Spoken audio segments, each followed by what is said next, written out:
Beaucoup de gens pensent qu'elle est sage et effectivement elle l'est parce qu'elle ne juge jamais personne et elle aime garder la paix.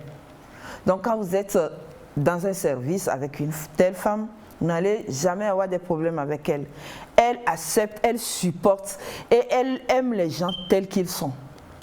Et elle ne juge pas et elle aime que les gens vivent dans leur identité. Quand par exemple elle est avec un colérique, elle ne cherche pas trop à ce que le colérique change, mais elle cherche à s'adapter au colérique. Donc c'est des dames qui aiment s'adapter et c'est des dames que les hommes aiment beaucoup.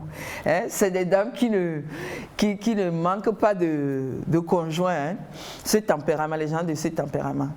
Et les hommes les aiment beaucoup, mais le petit souci, c'est que lorsqu'on commence par les avoir, peut-être supposons que ce soit une fiancée comme ça, tout ce que vous dites, elle accepte. Ou vous commencez le mariage, tout. Elle dit, quand vous dites, j'ai telle somme pour ça, elle dit, non, le faire, moi je n'ai pas de souci. Elle accepte et vous dites, ben, elle est soumise, cette femme. Vous allez l'aimer, mais quand vous allez l'épouser, c'est à ce moment que vous allez constater qu'au fait, elle n'aime pas faire des efforts. C'est-à-dire, elle là. Là où elle est, c'est là où elle est. C'est là où vous allez commencer à dire, mais madame, bougez un peu. Madame, faites un peu d'effort. Non, elle est là. Elle est là. Vous pouvez tout faire, elle s'en fout. Et c'est quand vous allez vouloir maintenant qu'elle s'intéresse, qu'elle prenne des décisions, qu'elle n'a pas de l'audace. Elle n'aime pas prendre des décisions. Ce qui fait qu'elle est un peu lente dans ses comportements, dans sa démarche, dans ses façons de faire. Vous aurez voulu qu'elle soit plus active et c'est ça son problème. Et c'est le problème qu'elle a autour d'elle. Au fait, le fait qu'elle soit comme ça est dû à ce qu'elle n'aime pas prendre des décisions sur le champ. Vous avez un conjoint flegmatique, vous n'allez pas lui dire par exemple, madame, viens, on va aller saluer ma maman.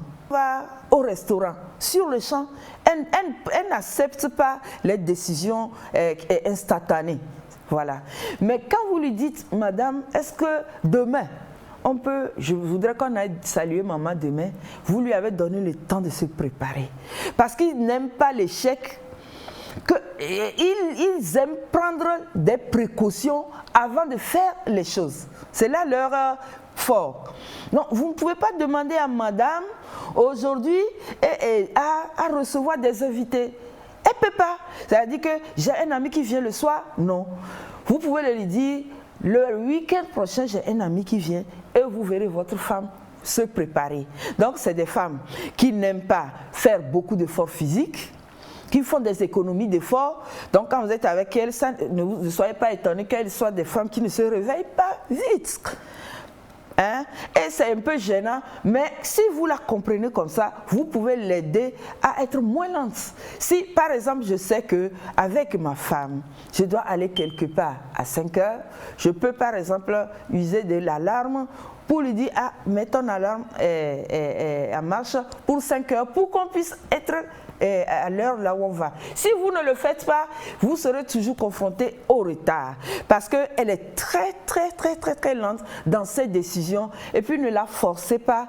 Quand elle ne vous répond pas, c'est qu'elle n'a pas encore vu le contour de tout, c'est-à-dire de la décision à prendre. Quand elle est sereine et qu'elle comprend bien ce que vous voulez d'elle, dites-vous qu'elle va le faire et vous serez satisfait. Peut-être qu'elle ne sera pas à l'heure, vous voudrez manger à midi et que peut-être elle sera un peu en retard, mais dites-vous que le plat qu'elle vous fera, ce plat sera incomparable parce que c'est des gens qui sont très parfaits dans tout ce qu'ils font.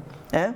Ils sont des perfectionnistes. J'ai vu des mamans qui ont des filles flegmatiques et qui se disent, cette fille-là, je lui apprends la cuisine, elle n'est pas intéressée, elle n'est pas ceci. Et puis on va jusqu'à penser qu'elle n'est pas intelligente. C'est faux.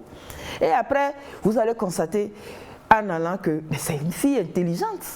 C'est juste parce que vous n'avez pas considéré sa nature de lenteur, de nonchalance.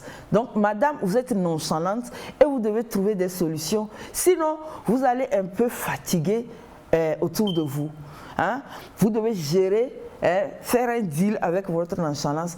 Et voici, j'ai une amie, par exemple, elle est flegmatique. Mais des fois, quand vous marchez avec elle, elle marche vite. Et je lui dis, mais pourquoi tu marches vite? Elle dit, les gens disent souvent que je suis nonchalante. Et quand je m'en souviens, je fais l'effort de réparer, de remédier à cela. Donc, c'est quelqu'un qui est prédisposé à changer.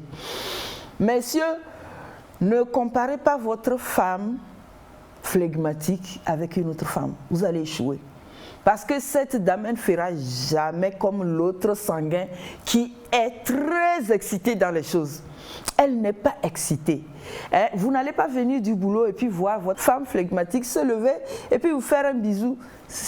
Elle doit d'abord vous dire bonne arrivée, s'asseoir un peu, prendre le temps avant de venir vers vous. Ils sont toujours dans le ralenti et je les appelle des femmes diesel.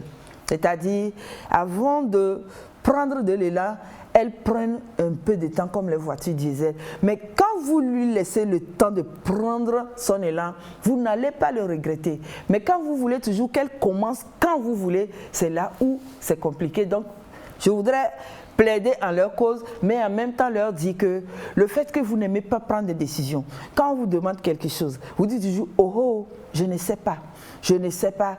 Ça fatigue et les gens, souvent les gens se fatiguent de vous et vous abandonnent là où vous êtes. Et c'est là où vous vous dites qu'on ne me considère pas, on ne m'aime pas. Mais c'est plutôt vous qui fatiguez un peu par votre nonchalance, votre refus de prendre des décisions à l'instant et vous laissez toujours les gens sur leur soif et les gens se sentent plutôt abandonnés par vous.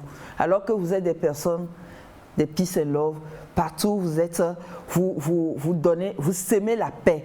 Et vous êtes des femmes de paix et vous êtes des femmes très réconciliantes. Quand il y a une femme flegmatique quelque part, elle se donne toujours comme devoir de résoudre des problèmes pour que la paix soit. Quand c'est par exemple son mari qui a des problèmes avec son papa ou sa maman ou sa soeur, vous allez voir madame qui va tout faire pour que la paix règne dans la famille. Donc c'est des joyaux quand même qu'il faut beaucoup aimer. Et quand vous avez une petite fille flegmatique, s'il vous plaît, ne la fatiguez pas trop en voulant qu'elle soit comme les autres enfants. Aimez-les, considérez-les et considérez leur nature diesel. Donnez-leur l'opportunité de vous montrer que c'est des gens qui sont très intelligents. Et quand une femme est là, vous lui dites j'ai tel argent, je veux faire un projet. Elle dit, je ne sais pas. Ce je ne sais pas, ne le considérez pas. Une semaine après, reposez la même question, vous aurez votre réponse. Et c'est là où vous comprendrez qu'avec elle, il n'y a pas à bousculer et il faut plutôt prendre du temps et un peu de patience. Mais mesdames aussi, faites l'effort pour que les gens ne soient pas trop patients pour que la paix règne autour de vous. La femme flegmatique, c'est des femmes qu'on aime beaucoup, des femmes de paix, des femmes de réconciliation. Elles sont efficaces dans les décisions à condition qu'on leur donne un peu de temps. Une femme flegmatique, est-ce qu'elle est souriante? Est-ce qu'elle amène la joie à la maison? Est-ce qu'elle peut faire marcher bien la fête à la maison? C'est des femmes comédiennes. Au fait, elles sont calmes, mais elles font rire les gens. Et quand vous êtes dans une société avec des femmes flegmatiques, elles ne rient pas elles-mêmes. Elles n'ont pas le sourire facile, mais elles font rire beaucoup de gens. C'est Dieu qui leur a donné cette capacité, puisqu'elles aiment la paix. Quand il y a par exemple un peu d'altercation, ou bien elle sent que l'atmosphère est tendue, elle envoie un mot et vous allez rire jusqu'à vous écrouler. Et c'est l'un de ses charmes en tant que femme flegmatique. Donc elles apportent la joie autour d'elles. Autour d'elles, elles sont de bonnes personnes. Seulement c'est au sein d'elles-mêmes qu'elles n'ont pas trop cette audace de se donner la joie, de se faire rire. Néanmoins, elles font rire les gens autour d'elles. Merci. Conclusion par rapport à la femme flegmatique? La femme flegmatique, je crois que un de ses défis, c'est de l'audace, parce que quand elle est quelque part et que l'atmosphère n'est pas propice à ce qu'elle exprime son potentiel, elle s'émousse. elles s'effacent. Et ce n'est pas bien. Hein, ce n'est pas bien. Et c'est pourquoi généralement elles aiment l'administration parce que là-bas, elles sont là, elles ne font juste que ce qu'on leur demande de faire. Alors qu'elles ont des potentiels et elles peuvent aller au-delà de leur timidité, comme le tempérament dont nous allons parler tout de suite, pour faire des exploits. Pour faire des exploits, madame, vous pouvez faire beaucoup de choses. Ne laissez pas la sédentarisation vous amener à être là juste et à subir. Ne subissez pas, sortez de vous-même et vous allez voir que vous avez beaucoup de choses à donner, étant donné que vous êtes une femme intelligente. On a besoin de vous. Voilà, donc nous allons clôturer avec la femme mélancolique. Notre sœur mélancolique, comme le nom le dit, c'est une dame qui est souvent calme et des fois triste. Voilà, c'est pourquoi on parle de mélancolie. C'est des femmes qui aiment être seules, elles aiment être isolées, elles n'aiment pas être dérangées, vous savez. Elles sont souvent dans leurs pensées. Donc quand vous les voyez calmes, non réactives, ne croyez pas que c'est des femmes qui ne réfléchissent pas. Hein. C'est des femmes plutôt très intelligentes et qui ont de très bonnes idées. Quand vous allez vers elles et vous leur posez des questions, elles vont vous donner de bons conseils, elles ont de bons conseils à donner. Seulement, elles n'aiment pas être dérangées, elles aiment être souvent seules. Donc, quand vous avez une femme mélancolique, mon frère et monsieur, ne la dérangez pas trop, ne la forcez pas à sortir. Hein? Vous voyez, des fois, il y a des dames, quand vous dites, ah, il y a une invitée, madame, venez dire bonjour, elle dit non, laisse, je ne veux pas. Parce que les nouveaux visages ne leur sont pas trop agréables, c'est-à-dire elles sont bien à l'aise avec des gens qu'elles connaissent, avec qui elles sont très familiers, mais les gens avec qui ils ne sont pas familiers, elles ne sont pas trop à l'aise, donc on ne les dérange pas. Mais ce que la dame mélancolique a de bien, c'est qu'elle aime la propreté. Vous avez une femme mélancolique, votre maison est propre. Elle aime la propreté de façon maniaque, c'est-à-dire que quand vous êtes avec elle et que vous n'êtes pas propre, vous aurez des soucis, ou bien c'est elle qui va avoir des soucis. Les choses doivent être là où elles doivent être déposées. Monsieur ne viendra pas, ne reviendra pas du service et puis enlever les chaussures au salon, ça peut être objet de dispute. Donc c'est ça la dame mélancolique, la dame propre, la dame très organisée, très méthodique, très organisée. Et c'est des gens qui font par exemple beaucoup de provisions. Elle dit qu'elles n'aiment pas qu'il y ait des manques. Au fait, elles vivent dans le futur que dans le présent. C'est ce qui les rend mélancoliques, inquiètes. Parce que elle, par exemple, elle est lundi, elle pense déjà à dimanche. Donc, il faut que j'aille tout ce qu'il faut pour dimanche. Donc, quand vous êtes avec de tels genres de femmes, le mieux, c'est de leur donner, par exemple, l'argent de cocotte par mois ou par semaine. Si c'est au jour le jour, ça ne va pas trop marcher parce que la veille, elle serait en train de penser, est-ce que monsieur va me donner de l'argent alors que ce n'est même pas des choses à faire. Donc c'est des femmes très organisées, très méthodiques. C'est des femmes, bon, elles dépriment souvent. C'est ça aussi un problème qu'elles ont.